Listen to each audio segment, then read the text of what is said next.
জানি আজকে ভিডিওটা দিতে অনেকটাই লেট হয়ে গেল।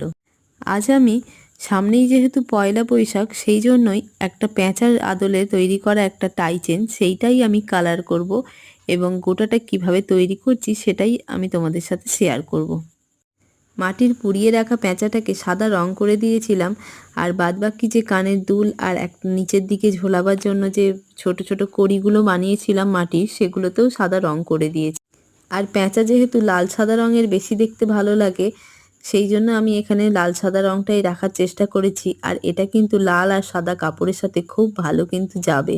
একে একে যেভাবে রং করার ইচ্ছে ছিল সেভাবেই পেঁচাটাতে তো রং করে দিলাম। তোমাদের মধ্যে একজন আমাকে কমেন্টে লিখেছিলে যে দিদি, আমার যতবার গয়নাগুলো বানিয়ে পরাচ্ছি ততবারই গয়নাগুলো ফেটে যাচ্ছে। তো সবাইকেই বলি এইটা হওয়ার কারণ, যতক্ষণ না গয়নাটা সাদা হয়ে শুকিয়ে যায় ততক্ষণ গয়নাটার ভেতরের জলটা শুকোয় না। ওপরটা যতটা ভালোভাবে দেখতে পাই ভেতরটা অতটা দেখতে পাই না, তার কারণে এটা আগুনে দেওয়ার ফলে এটা বাস্ট হয়ে যায় বা অনেক সময় ফেটে যায়। আর আরও একটা কারণ থাকে, যদি ভেতরে ফাঁপা থাকে সেটা সেই কারণেও মাটির জিনিসগুলো ফেটে যাওয়া বা ভেঙে যাওয়ার ভয় থাকে। আচ্ছা বলো তো, তোমরা আমার এই মাটির জিনিসগুলো বানানো বা মাটির গয়নাগুলো বানানো দেখার পরে তোমরা নিজেরা কে কে চেষ্টা করেছো?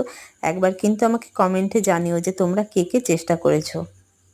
আর নিজেরা চেষ্টা করার পর সেই গয়নাটা কেমন দেখতে লাগছে সেটাও কিন্তু জানিও।